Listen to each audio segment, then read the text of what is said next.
Welcome back to Reading Bear. Today, we will take a look at some new malicious compliance stories. And if you enjoyed my content, please don't forget to subscribe to my channel and post some bear emojis in the comments. Let's go! First one is titled, "That Time a Boss Destroyed His Own Company." My dad is a hard worker. This happened about 15 years ago. He worked for a company that fixed and rented heavy equipment, backhoes, scissor lifts, steamrollers, forklifts, etc. His boss, the CEO of the company, whom he reported to directly, was a middle-aged Italian guy whose grasp of English was tenuous at best. He understood what people were saying, but had trouble communicating his own intentions back clearly. On the other hand, my dad had zero grasp of Italian but spoke perfect English. However, he was a solid mechanic who would go on to make the machine bay of this company something approaching a Sherman production line a la 1943. Crap got done. And, even though he didn't always understand what the boss wanted him to do, he just focused on the reason he was hired. Manage the repair bay, hire new mechanics, train new hires and off-site, on-call, repairs. Well, boss guy gets it in his head that my dad is going to replace him as the leader of the company, because he's much better liked, speaks perfect English in an English-speaking country and has basically all the department heads coming to him for help, even though he's technically only in charge of the repair bay. And so, he calls my dad in, chews him out, we think. It was mostly Italian so my dad wasn't picking up on it, but the tone indicated as much, and manages to communicate that he's being fired for poor work performance. And my dad just smiles, shakes the guy's hand and leaves. And, thanks to his less than firm grasp on both the English language and business law, the boss guy just sent him on his way with his last paycheck and nothing else. So my dad started his own business, in the heavy equipment mechanic market. And, after telling all his old work buddies about the situation, suddenly got a bunch of new hires. And his old workplace suddenly had a lot of vacancies that the boss had no idea how to fill, because the guy he'd hired to do that had just been fired. He went under about 6 months later. Sometimes, my dad drives past where the old shop was, on his way to a call. When he does, he just laughs and laughs. Edit. For everyone who's been saying, this isn't malicious compliance, here's why I think it is. When my dad was brought into the office, he knew right away that he was getting fired and he knew right away what the hell he was being fired for. Of course, the boss didn't say that the reason he was firing my dad was because he was feeling threatened by my dad's popularity and work ethic. Instead he just blustered through my dad's poor work performance, and fed him a line of bullshit about how he'd put up with it for a long time but enough was enough. And my dad thought about taking him to court. But then, as he tells it, a bolt of lightning came down from on high and he just reached out and shook his boss's hand. He knew that if he took the a-hole to court, he might get money out of him, almost certainly would have. But his boss would have had time to think about things and try to force a non-compete contract down his throat. By just resigning immediately, he knew his ex-boss would never even think of it until it was too late. And he double-timed it putting in paperwork to get his new company off the ground before ex-boss could think of it. So maybe I didn't explain details and motivations clearly enough, but, based on how my dad told the story, I think it definitely fits into malicious compliance. Next one is titled, "Head North to Cross the Border? Are you sure? If you insist." This didn't happen to me. It happened to my dad in the late 90s when we were living in the Detroit metro area. Locals and those who are astute geographically already know where this story is headed. The best bedtime story he ever told me. Dad used to drive for a popular shuttle bus company based in Wayne County International Airport. A VIP group from Phoenix was assigned to him. The VIP package was all-inclusive. Any place, any detour that the group wants until they reach the final destination specified in the job order. The company got paid by the mile and Dad's pay structure was base salary plus overtime. He made a killing on tips alone as he was very professional, personable, and a neat freak. His rig was always spotless. So he picks up the VIP group, party of 9. Everyone was very friendly and chatty even though they were just on a red eye. Pleasantries all around as he was loading up everyone's luggage except for the group leader.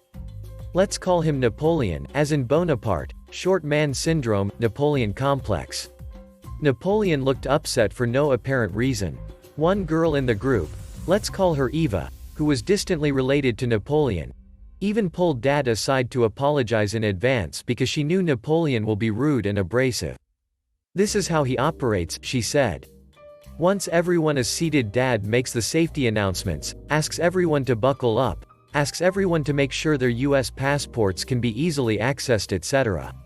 He asks if the group wants a quick pit stop for food, drinks, souvenir shopping, etc. before heading to their final destination, which was their hotel located just across the US-Canada border in Windsor, Ontario. Dad was used to people flying to Detroit then crossing the border to go to Windsor, as this was much more economical, especially for larger groups. Before Dad could finish talking, Napoleon cuts him off. "I'm in charge of this group and I'll speak for everyone. No detours, no scenic routes, strictly point A to point B. We'll need to stop every hour or so because Eve here will need to use the ladies' room due to her bladder issues. I want you to fill up your gas tank while she's at it because I do not want any other unnecessary stops." Needless to say, Eve was humiliated. What can she do? Napoleon is her good old distant uncle. Before Dad could interject, he was about to point out that the Detroit-Windsor tunnel was less than a half hour away and border traffic was very, very light. Remember, late 90s, pre-9/11 terrorist attacks. Napoleon inflects his voice, talking over my dad, and says, "Via northbound I-275, westbound I-96, northbound Route 23 and then northbound I-75 the rest of the way." Dad was going to talk some sense into Napoleon but again was cut off, again voice inflected, period. Dad does the addendum on their trip ticket, has Napoleon sign and date the document. His maliciously compliant road trip has commenced. Once the shuttle had gotten on the interstate, Dad turns on the cockpit voice recorder to document everything and radios the office to inform the dispatcher on duty of the addendum, making sure he spoke slowly, clearly and loud enough for Napoleon to hear everything. He then turns to Napoleon informing him that they'll be out of radio range soon and the addendum will be final and binding at that point. Napoleon says with an irritated tone, "Everything that I have instructed you to do has been meticulously planned and premeditated. I expect you to execute it without prejudice." Dad politely nods his head in affirmation. Instead of going from point A to point B, a mere half-hour commute, they are now en route to making a gigantic 700-mile, 10-hour U-turn. Napoleon didn't realize that Windsor, Ontario is south of Detroit, Michigan. Thankfully they ended up not completing this trip, details upcoming. On their first pit stop at a Sunoco in Flint, Eva, after visiting the ladies' room, approached my dad as he was pumping gas. She says, "Sorry for Napoleon's demeanor. We all hate him but he's the boss." My dad, feeling a little bit of guilt, tells Eva that they're in the early stages of a gigantic U-turn. Eva's eyes bulged in disbelief. After gathering herself, she instructs Dad to head back south and take the fastest route to their hotel and not inform Napoleon of the change. My dad was happy to do it, but their company will still be charged for the time, distance of their giant U-turn per the addendum. Eva said to not worry about that as she will inform their office of Napoleon's blunder once they're settled at their hotel. Eva was now a happy and willing accomplice. Dad sensed that Eva had long been waiting for an opportunity like this to put Napoleon in his proper place. The rest of the commute was uneventful. Napoleon was oblivious to the direction that the shuttle bus was headed at this point as he was busy reading magazines. At the hotel drop-off, Eva asked Dad for the office number. Dad promptly gives her his business card. 4 days later, Dad picks up the same group. Eva had phoned the office, requesting the same driver for the return leg. This time they were a party of 8. Napoleon had been instructed to fly back the day after their arrival after Eva was reassigned to be their team's interim lead. Eva handed Dad a $400 tip, $600 in 2021, inside a white envelope. Each remaining team member chipped in $50 each. They shook Dad's hand. Apparently, Eva filled everyone in on what Napoleon had erroneously planned. Eva explained with a wry smile on the way to Detroit that Dad's company will be paid in full per the trip addendum. Napoleon wasn't canned, but he became the office idiot, was never again given the task of leading a team. Dad is now retired living with his current wife in Toledo, just across the Michigan-Ohio border. Eva is now my realtor. She helped me and my husband find our dream home here in Glendale, Arizona. Next one is titled, New Diversity Hire Manager Wanted My Dad Gone, Oops. This is my old man's story from around 8 years ago. My dad, X, was a first-generation Asian immigrant with a PhD who had been working as a senior engineer for a shell refinery for almost 2 decades. Dad didn't socialize much with his other coworkers, partially because he had a 2-hour round-trip commute, and partially because he just didn't share many of the same cultural touchstones as them, being an immigrant. Still, he was highly respected by his coworkers because he was damn good at his work. Being the stereotypical Asian math whiz, he even came up with his own, extremely complicated, resource allocation algorithm that generated significant efficiency improvements for their refinery. Let's call this the X algorithm. You have to understand, this was a major multi-billion-dollar refinery, so he was now literally saving the refinery millions every year. If he was a more entrepreneurial sort, he probably would have negotiated, and gotten, either lifetime royalties or promoted into management track, but he was happy with just a rink-a-dink plaque plus his X algorithm making his work much easier for him. He was at the company for 19 years.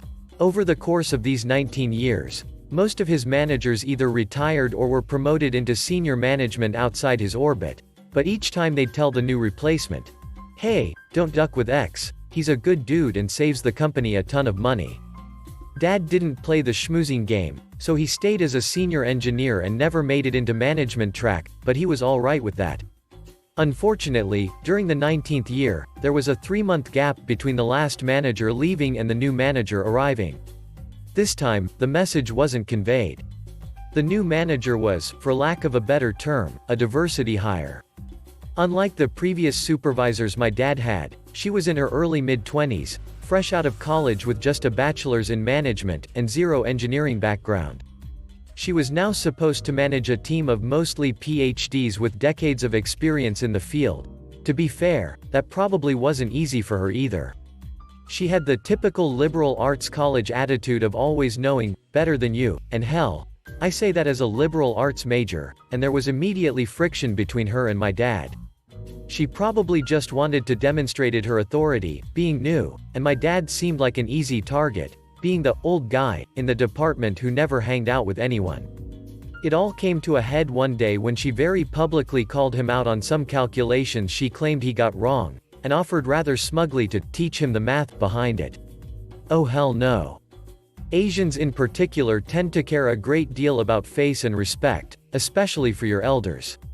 Here was this 20-something, business management, bachelor's with no experience trying to publicly embarrass him, an Asian man in his 60s, and say that she was going to teach him math. Yeah, no. My dad quite brusquely demonstrated that his calculations were in fact correct, and then started doing something I really wouldn't recommend. He seized every opportunity to publicly call her out and embarrass her when she got her stuff wrong, which was quite often. Things got bad. Real bad. The new manager wasn't going to take this lying down, so every week she tried to seize any excuse to write my dad up for purported mistakes or infractions. This went on for a full year. He had gotten an outstanding rating on every annual report since 1995. The new manager tried to give him a not adequate rating on the 2014 one, and basically threatened to fire him, 1 year short of his 20-year retirement with pension, unless he wrote a self-critique and came up with a self-improvement plan. That was the absolute last straw. My old man had lived through the Cultural Revolution in China, which was all about stupid teenagers and college kids harassing and humiliating their elders and making them write self-confessions and self-criticisms. He wasn't going to put up with this crap, so he said, "Duck it," and gave HR his 1 month's notice. You want me gone? I'm gone. Duck you and your pension. The first day, all was quiet. The next day, all hell broke loose. While none of us were there, this is how we imagine things went down. New manager. X has decided to quit instead of improve his performance. Senior management. Oh, okay. Wait, so who is going to run the X algorithm? New manager. X algorithm? Senior management. Oh duck, oh duck, oh duck. Senior management basically realized that no one besides him even knew how it worked, much less would be able to maintain or operate it. He had created it all from scratch. Once Dad was gone, the algorithm would be gone with it, along with the millions in efficiency savings each year. The head of HR and a VP-level exec immediately scheduled a conference with him and the new supervisor, and the company caved all the way. Dad no longer had to report to the new manager, his annual report was changed to outstanding, and he now reported directly to the VP. His job also changed. His only responsibility for the next year, until his retirement date, was to spend a few months in training his replacement on the usage and maintenance of the algorithm. Once his replacement was fully trained, he had no other responsibilities. He could just sit at home and collect his paycheck until his retirement date came. I'd love to say that the new hire was punished for that year of hell, but that probably wasn't the case. I also wish that Pops would have demanded more for the future usage of the algorithm, but that year of constant fighting had banged him up mentally as well. Addendum 1. I absolutely agree that the old man could have handled it better as well.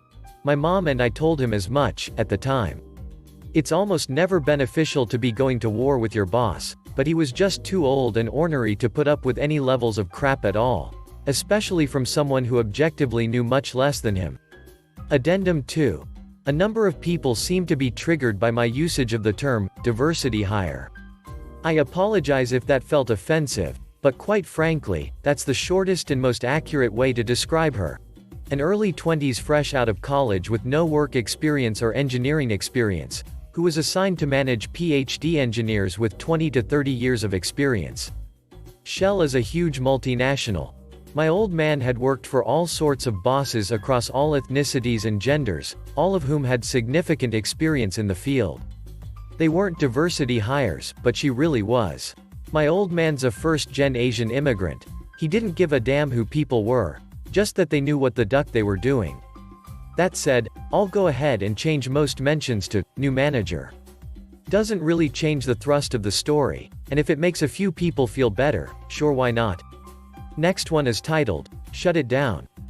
I am a non-union aircraft maintenance technician for a major airline. We have set working hours and a few scheduled break times. One day we were late getting to the break room because we were busy working to get something done before the tug came to take the plane to the terminal. We got it done before the ready time, so we were good. Just a few minutes after we made it into the break room, a new manager walked into the break room and turned off the TV and told everyone that break time is over, get out. One of the AMTs, certainly more senior and experienced than the manager, asked him to clarify break start and end times and made it clear to the manager that we will not let it happen again. Fast forward a few weeks and we are outside doing some engine tests, where we go through about 30 minutes of preparation to test the engines at takeoff power. Same manager is stressed about these tests and want them to go well, because operations needs the plane. Same senior AMT is in the aircraft as part of the engine tests. He knows the manager's policy on adhering to schedules. You know where this is going. After doing all the preparations, checklists, clearances and getting the engine started, we start to go up on power. Then almost like clockwork, we throttle back and shut down the engines. Assuming the shutdown is part of one of the tests, the manager just sits in the truck checking emails. He is not aware that we are coming down the stairs and closing up the plane. We all walk away from the aircraft and he loses his mind. The senior AMT reminded the manager of the break times and his strict enforcement of policies. We enjoy our break, make it back to the plane on time, then start all the checklists over and get the engine runs done. We release the aircraft on time, a little early, and the manager doesn't take a hit for a delay, one of his job performance metrics, and dodges a close one. Last one is titled, Sore Throat? Come to work. I finally remembered some malicious compliance that I could submit. Back in the days of Hollywood Video, I worked as one of the many faceless retail employees that rented you videos. I had trouble sleeping the night before due to a sore throat. When I woke up it had gotten worse as my uvula had swollen larger than my thumb. I called in to my manager and told him I was not feeling well, but before I could tell him I was going to the hospital he told me, "You need to be at work on time or else you get written up," and left me no option but to maliciously comply. So in I went with my uvula occasionally blocking my ability to breathe, causing me to choke, gag, and nearly vomit every couple minutes. When a customer came to check out the video, I would recite the deals. We were supposed to offer up selling whatever the corporate told us to sell, but thanks to my sensitive uvula dangling right above my tongue, I would unintentionally brush against it and gag and cough. I would pause to cough into my elbow and keep reciting as if nothing was wrong. Now this shocked a few customers who quickly checked out and left as soon as possible, but thankfully one kind older lady asked me why I was working, and I happily told her, through coughing fits, that I needed to be at work on time or else I would get written up, which prompted her to ask where my manager was. After leading her to my manager, I worked for another minute before my manager told me to go to the hospital as I sounded like I was going to choke in front of the customers. Happily checking out, I went to the doctors to find out I had streptococcus or strep throat, which can spread through droplets when someone with the infection coughs and sneezes. I called up my manager to tell him what happened, but by then it was too late. I may have spread the infection to well over a dozen people that day, including my manager. Thanks for listening.